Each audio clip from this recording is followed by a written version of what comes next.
Welcome to Thriving in the Age of Disruption with Dr. Ramesh. In this episode, we welcome marketing maverick Banali Luthra Malhotra, who takes us on an inspiring journey of corporate dynamism and personal resilience. Banali's brand of thriving involves achieving authenticity and balance across various aspects of life, embracing opportunities, maintaining an entrepreneurial and crisis-resilient mindset, and appreciating life's simple pleasures. Welcome to Thriving in the Age of Disruption podcast series. Banali, Thank you very much, Dr. Ramesh, and congratulations to you for creating this very interesting platform. And I'm really happy to be part of it. I'm so excited to meet you finally. Rajiv spoke so much about you.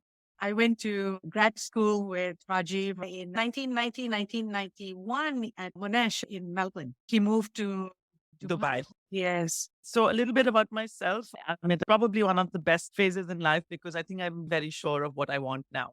I've been in the corporate world for close to 3 decades. I started my working career in India with American Express. And I'm very grateful to that organization because it really taught me a lot of what I've been able to use personally and in a professional manner as well. So I worked with American Express for 12 years. I used to be based out of Delhi. And my last position there was the head of strategic alliances for them. I moved very reluctantly to Dubai because my husband's job required him to move. If you're a working couple, then usually someone's got to give. But I have to say that while I was reluctant, I think it had turned out to be anything but wonderful for me to have moved to the Middle East. I had all these apprehensions. I'd never been here, but I think all those were dispelled very quickly after I moved here. I started working and heading marketing for a fairly small boutique bank called Rack Bank. The challenge that it offered me at that point seemed very exciting. I learned a lot in American Express, all the risk-taking ability, the challenges, the questioning. I felt this was my chance to try and explore and build here. And I got to say that it's been a roller coaster ride for sure, but also one of the most fruit-filling career-wise opportunity that I got trying to build the brand Rack Bank. Now, I worked with them for a good 16 and a half years. It wasn't easy, I'll say that, because coming from a multinational organization to a local setup, the format is different. You need to understand and adapt. So it did teach me a lot of resilience, I have to say, because sometimes what I said was not really appreciated because I did challenge the status quo and did want to make a difference and not copy or not be a me too. I wanted to create something different. But having said that, I had the support of the management and I'm lucky that I got that backing and we did create something which is exciting. Last quarter of last year is when I decided that I'd done enough. I was juggling a lot of work, being a corporate wife, with my two girls in different countries. And I had a dad who needed more of my attention. So I just decided that I needed to slow down a bit. I actually thought I'll take a year off, to be honest, but that didn't last because I got these offers as soon as I quit my job. So I've taken on advisory roles. I'm currently with Network International as an advisor to them, and I'm helping them with their marketing and their strategy to build a robust structure. I'm also on the board as an advisor for International Women Board of Directors. And this is a fairly new initiative which has got launched where we are trying to ensure the mandate, which a lot of companies and organizations are doing to try and get more women on leadership, guide them on how they should be able to train themselves, qualify themselves, and then be able to participate. I'm also helping a nonprofit organization to help build a brand back home in India. It helps employ about almost 5,000 women and it's eco-friendly because it's from the Himalayas. So that's my way of giving back to the environment and also to help other women as well. So that's been my career journey. On a personal level, I'm a mother to two girls. My elder daughter lives in New York. So she's pretty much off my payroll and she's working. And my younger one goes to high school. I also have a very handsome 2-year-old Cocker Spaniel, who's everybody's favorite. Yeah. My husband and I met in school, so we go back a really long way. He literally lives on a plane. He's quite the traveler, but I guess that's what his job requires him to do. You have highlighted this issue of women in leadership. As you went through the journey yourself as a young woman corporate executive, what was it that you saw then and what is it that you see now And what can young women do so that they can climb the corporate ladder in a more sustainable way? I was lucky in the first organization, American Express, where because it's a global company which has been in the industry for long, I didn't see too many gender biases. I got my breaks and promotions as and when they were due. I think what is important is that you speak up and ask for them. And that's what I did. So I would encourage anybody who's starting up and where they feel that they are ready for something bigger, they should speak up and not wait for it to happen automatically or that their leader should look out for them. It doesn't happen that way. You have to present yourself. You have to be confident about what you can bring. Even if that's 50% of the next job, raise your hand. Very often, most women end up going through this imposter syndrome. Women think they need to know the job before they get into the job. So I would say just raise your hand and go for it. What's the worst that can happen? You can get guidance, you can fail. There's your resilience to jump back. You can ask for help, but at least help yourself first. You need to have self esteem, confidence. You're not meant to know everything before you do everything. My second organization that I work for, I did face a lot of challenges to come into a multidimensional, multicultural, and very male oriented organization. Many a times I felt that my voice was never heard. While it was loud, it wasn't heard. But I think I plundered on and delivering and sticking to my point, and then my results started speaking for itself. So I think speaking up is the only way that you can help yourself be confident in what you bring to the table, maneuvering and not taking the stress personally. It's all about how you see yourself rather than worry about how everybody else sees you. Every organization can thrive or be successful seeing the different and creative mention that many women bring onto the table. Everybody wants to say that their brand has a purpose and they want to give back and they're ESG compliant, but actually delivering and showing measurement is another ballgame. So it's the responsibility of the employees to question the authenticity of what we're putting out there as well. That's right. The key thing that you talked about in your own journey resonates with me because I found myself in the same position when I look back now to the time when I was working for Singapore's national shipping line. And this notion of being able to speak up, and if it is about, I'm ready for taking on more responsibility, it is a very huge aspect of being able to drive your career in the direction that you want to go rather than just be a victim about it. After a year of doing one aspect of the work, I was ready to do chartering negotiation. And I went to badger my boss, like, when can I do it? And after about 6 or 9 months, he said, okay, you can do it now. But you don't stop, because if you stop, then you don't get the opportunity. You've also highlighted to us the harsh reality of when the leadership is one dimensional, like the boys club, and being a woman, sometimes you can be loud, but you're still not heard. So how do you actually navigate that? It's really about having confidence in what you do, but also in making sure that you deliver on the results. Over time, if you keep delivering, that's what they're going to see, that you are someone who's capable and you deserve a seat there. And the third piece takes us into this conversation about sustainability and ESG. In our consulting practice, we take the approach that sustainability has to be from an individual mindset perspective, whereby we can see that we are all interrelated and interconnected. And that if I don't start with myself and do it with the small things, and also start to measure the big things that we say that is going to contribute towards the ESG or sustainability cause, then we're really not doing much, but we're just checking off on a checkbox. I define entrepreneurial mindset as one whereby a person is being resourceful. That means they have a problem and they know to define that problem correctly. Two is that they are able to deal with risk and be with uncertainty. And number three is to create value, just not for themselves and not just financial, but value for all their stakeholders. And when I heard you share how you had gone through your career, actually, what you were demonstrating was someone using the entrepreneurial mindset, but in a corporate context. Nowadays, people define that as a careerpreneur or an intrapreneur.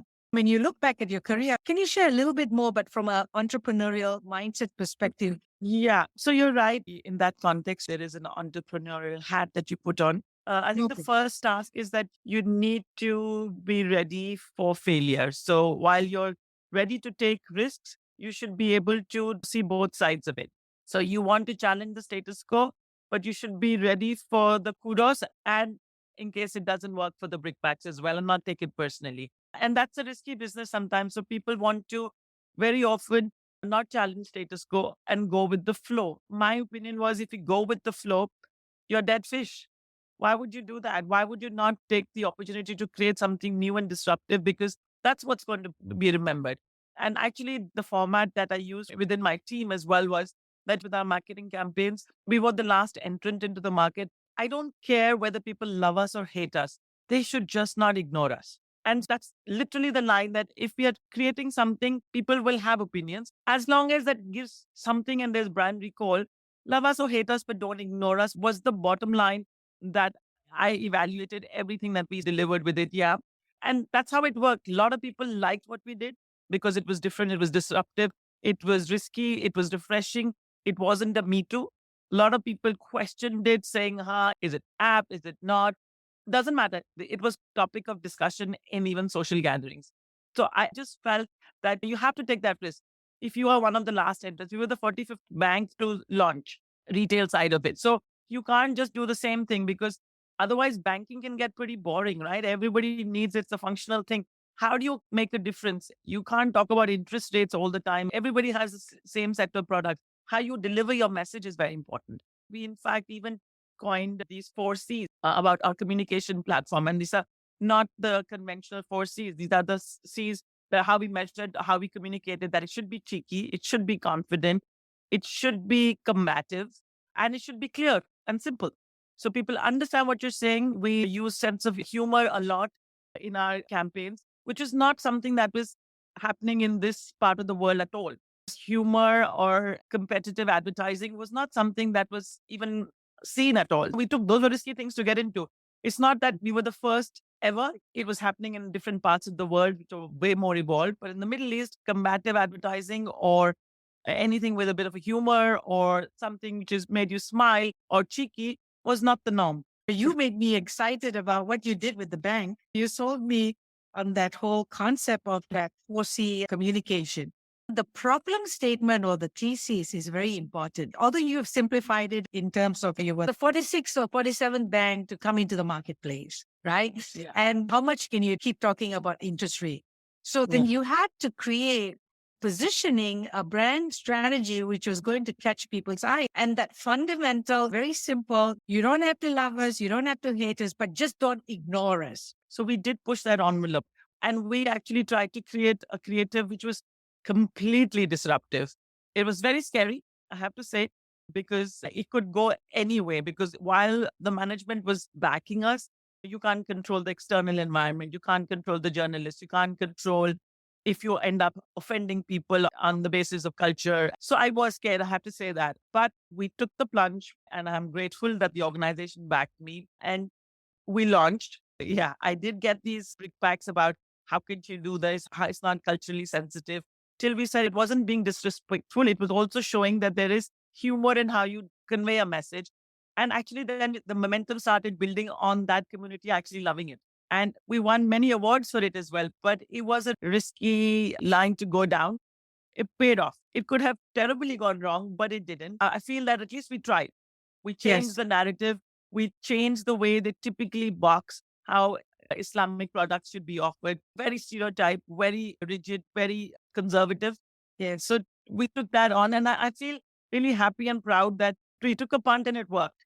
And we got backing for it. So yeah, we won many international awards for it as well as a very disruptive and out of the box campaign. So I think you have to question. You have to be able to see if it went the other way, would it break you down on your ability to jump back off, have the confidence, have a mindset that you're trying, you're being creative. And then from there, you cascaded down all that campaigns. So that was very intriguing and inspiring for me because you just made marketing so easy to understand. And that's my struggle often as a CEO of a company when we engage branding agencies and they come up with that whole suite of products and services that they want us to be working on, and they're not able to articulate that this is what we want to look at. What's your thesis for the marketplace? Where are you right now, and how are you going to deal with this? Is it too crowded? Is it a blue ocean space? So thank you for educating me on that. And if you're passionate about it, you give it your best. You have to be convinced yourself before you can convince everybody else out there. And that for me is very important, that when you dig yourself into whatever that you're producing, you have to be passionate about it. Well, it can be somebody else's dream that you're fulfilling, but you need to be on board and you need to ask all the questions to be convinced. And then you can be part of the journey, because if there's reluctance, either way, it won't deliver with the same enthusiasm. So you need to ensure that you're passionate about the cause and you're being authentic, not because it's trending, but because it's something which is important to you. It's your passion. It can't be anybody else's that you're trying to deliver. So I think being authentic and also having the ability to self-reflect and say, hey, what are my strengths? Am I working to my strengths? And where do I need to develop? What are my learning requirements? And the ability to differentiate and focus on what is required. Those sort of mindsets will help you in whatever line of business you want to get into. I think risk taking, adaptability, evaluating the opportunity, ready and open for feedback. It all helps. And resistance and resilience. You called out all those characteristics, from being able to challenge the status quo, but yet be ready for failure. And then number two is to have the confidence in yourself and your ability, but also to be passionate about whatever that you take on. Because if you can't sell the concept to yourself, you're not going to be able to sell it to anyone else. And that's where the authenticity is a key piece. Also, it's important to self-reflect and learn, because sometimes we come up with products in the marketplace whereby maybe it's a good response and you want to build on that, and maybe it's not, and then you want to strengthen that. So you have to be flexible enough to pivot. And then also the key point about how do you really differentiate yourself? For sure, you're someone with an entrepreneurial mindset. And if you had started a company, your business would be thriving, because you can take these innate qualities to develop a product or a service which can differentiate itself in the marketplace. I want to explore crisis ready mindset. We have to have two kinds of mindset in today's disruptive world. The first one is an entrepreneurial mindset, and the second one is a crisis ready mindset. And by crisis, I mean that it could be a failure or a setback. And the problem with most people is that when they encounter a failure or a setback, sometimes we get stuck and we don't know how to move forward. It may not be in all areas of our life. It could be specific in one area. We might be great at work, but we may be stuck in our personal relationships. But how can we actually have a crisis ready mindset in all areas of our life? And I often found that people who have certain daily practices are actually able to navigate crisis in a better and effective way. And if you can share with us what has been your way of dealing with crisis or failure, and how do you think that has helped you to create that resilience? Dr. Ramesh, I think it's very important, like you said, to firstly understand when you're going through something. And I'll give you a personal example, and it's related to my personal life. And I was so not ready for it. I do get emotional sharing it. During the pandemic, there was mayhem, and we were all victims and suffered in different formats. My biggest fear was if something was to happen to my parents because I was away. And unfortunately, it did. I did lose my mom to COVID. Yeah, that was something I was so not ready for. It was something that came and blew me away. In this crisis, and for a reason like COVID, you're helpless. It just was something that really disrupted my world. I couldn't do anything about it. It was grief that literally sat on my chest. The biggest learning from that was that I sought help, because I knew I was not being able to manage, because this grief had overtaken everything in my life. And I think that's a very important thing, that you seek help. You look for therapists. And initially, I would not do that. I would try and do my own meditation, do my own spirituality or whatever that, but till you actually seek for help. And that's where I felt that I could actually be more accepting and I'm in a much better space, is because I seeked and asked for help from a specialist. I didn't have the answers. I didn't have any information that would have helped me be more accepting of what had happened. So I think the lesson for me is that don't be the super person trying to do everything. Seek help. Ask for help from the specialists. If you're vulnerable, there's no harm in showing that. You lead with empathy, even with your teams, you have to lead with empathy. There's crisis happening in everybody's lives, in their personal lives. So how they show up at work is always going to be a reflection on what's going on at home. So have an empathetic ear to what's going on and then lead through that, because that's when you actually will get a team which will work for you. And empathy is what was the need of the hour, even in seeing what was going around, even in the way you market, even your products. The whole world was going through crisis. So we, in fact, even built this other empathy and care as another parameter for all our communication that we are sending out.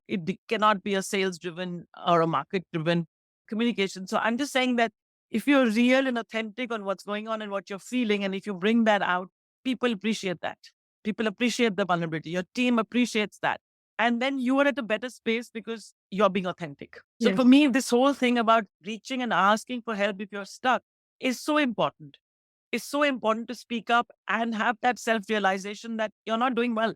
And that takes you to this thing of self-care, your mental health, your stress levels. These are all derivatives of how we try and deal with everything on our own and not speak up, not ask for help, not even realize we're going through that. Because it all eventually ends up impacting your health or your relationships or the people around you or your work, because you haven't internalized what is going on with you. If you're overworked, or if you're in a bad relationship, or if you're stressed about your own health or someone's health, and you're not talking or seeking guidance, then you're going to bottle it all up and it'll pour out in every other format of your life. And I think that's one thing in crisis, or in any situation which comes, which you're not ready or prepared for. You should be able to step back and say, how can I help myself? How can I help the environment? How can I help people? What do I need to try and do that, instead of getting consumed with it? And very often we get consumed and try and solve it ourselves. And that may not be the best solution. You've actually created some valuable lessons for us to take away on crisis ready mindset. And the first piece was being able to know ourselves and to understand whether we've come to perhaps a point where this particular situation is beyond our own personal resources and network or support system. Because then the next step is, how can I get it from outside? But more importantly, also, you've got certain context or certain mantra almost, right? Which is really powerful. You don't have to be a super person all the time. And that also helps you to seek help, right? And then show your vulnerability, because that also supports you to be yourself and not to pretend to be stronger than what you're not. And the last thing was to really have an openness that it's okay, I may be successful, but I can seek other expert help, because in that particular situation, I've maxed out and I just need someone else to support me through that. So I think you've given us valuable ways to look at life, especially when we become more and more successful. Often we close the door because we feel that being successful is about telling everyone that we are all put together and that we don't have failures and we don't have struggles and we don't need to ask anyone anything else. And we stop learning, we stop being open there. So it's really how you put yourself out there. And if you're authentic, you will attract, people will appreciate. If you're putting up an act or not being authentic, it'll fall through sooner or later. What is spirituality for you and where are you in that journey? So I think I went a lot more spiritual after having been faced with grief. For me, is having belief that it's all happening because it's meant to happen like this sort of thing. Having the belief in that you're not a victim. This is where you were meant to be. This is your journey. Embrace it. Be more accepting. Give every phase of your life its due. Embrace it, whatever comes with it, the kudos, the brickbacks, so whatever is happening in your relationships. Give everything that you're dealing with your 100%. And then trust the universe more than managing it. You're at this stage, you don't want to be doing, you want to be more accepting. You do what works for you. You give your best. And I think and authentically, it's very important for me that if I need peace, then I invest in me to get the peace of mind, to get the wellness, to go to a wellness center, have the ability to recognize what's going on with you. And then align yourself with the bigger environment around you. How do you do that? For me, that's very important, so that you're in sync with what's going on. And I think Yes. everybody is their spiritual calling at different stages in life. Some are a lot more advanced. Don't be in any competition with anybody else. Your time will come when you start feeling, seeking. And if meditation gives you peace, then invest time and effort in it. So recognize what helps you, try everything. And then I think self care is very important because if you are at peace, you will be able to support and help in every relationship of yours. Yeah, wonderful. And do you think that it's possible for us to live simple lives? And what is a simple life? I think the simple joys of life are so beautiful because in the end, you want to be able to sit with nature and soak in the sun on a winter morning and peel some oranges and not do anything, right? That's what we strive for. Just simple is what gives you the maximum amount of joy, actually. We want the bag, we want the travel, we want all of that. It's only to finally rest and enjoy what nature gives you. That's what we all seek for. It's when we realize that's what gives us the joy. Family time, sitting around somewhere is wherever it is. Initially, we want to tick box, travel to Italy, travel to this place. At a stage in life, that's good to do because you're gathering more experiences. It's lovely. But in the end, you'll start realizing what I really enjoyed was just the downtime. It's just the simple joy of sitting around a table and having friends and having a good laugh or just feeling safe and secure in the environment you're in. I think that's simplicity. That's all what you need, actually. Yes. You don't need anything very much more than that. And then if you had to use 3 words to describe thriving, what would those 3 words be? Thriving. So I think it's the balance. For me, anyone who's in a balanced state with where they want to be professionally, personally, on relationships, health wise, and they're doing well on all those, then I would say that they're thriving in every aspect because you can't be single dimensional. You can't be thriving at work, but ailing health wise. You can't be thriving at the relationship, but have issues on other areas. So for me, if there is a balance of all around your relationships, your professional, personal careers, and your requirements of wherever you want to go in life, and you're in balance with how much you can deliver and how your body is in sync with it as well. It's very important to realize that it's not a workhorse. You need downtime. You have to be aware of that. And because it'll serve you as well as you serve it, you have to listen to your body. So often we keep putting that on the back burner, thinking we'll do that once we've achieved A, B, C, D. But I think it all has to be in sync. That's thriving. You're thriving on every level. Mentally, you're stable. You're sleeping well. You're eating well. You're traveling. You're achieving your goals at work. Your relationships. We all live in a society. Your friends are happy with you. Your family time is important. That's a lot. It's a lot. So as and when it's all in sync, I think then you're thriving, in my opinion. I'm going to ask you a series of questions now. Just answer the first word that comes to your mind, okay? What's your favorite book? Okay. Favorite book, Catcher in the Rye. And if you could have dinner with anyone, who would it be? My mom. Oh, yeah, I got it. And what's your favorite travel destination? Lake Como. Oh. And what's your guilty pleasure? Chocolate. I don't even feel guilty about it. I don't feel guilty about any pleasures. If you could have any superpower, what would it be? Well, a healing power. If I could heal people, that would be wonderful. Yeah, I get that. And what's the best advice that you've ever received? I think just be you. You're passionate about things, speak up and be you. And what's the worst advice? Worst advice is go with the flow. Really, I've got it so many times. Hey, don't question, just go with the flow, keep the peace, keep the harmony. And my answer to that is always, I'm not dead fish. I can't go with the flow, really.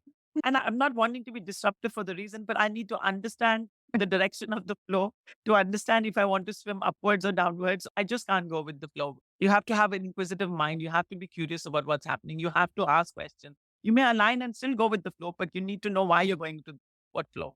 That's true. I've enjoyed our chat, Banali, and I hope you have as well. Yes, very much, Dr. Ramesh. I hope you got answers that you were looking for as well. I was like, okay, let's see if I have enough experience and if that helps give people any advice, then I'm so happy to share that. Thank you, Banali. Take care. Bye-bye. Bye-bye. Thank you, Dr. Ramesh and Banali, for sharing the valuable life lessons and practical work advice with our listeners. Whether you're an aspiring entrepreneur looking for inspiration to overcome the challenges in your life, or simply curious about the stories that shape the change makers of our world, this podcast series is your gateway to a world of insight and inspiration. Be sure to subscribe to the Thriving in the Age of Disruption podcast or follow Dr. Ramesh on LinkedIn and other social media so that you become a part of Dr. Ramesh's thriving network.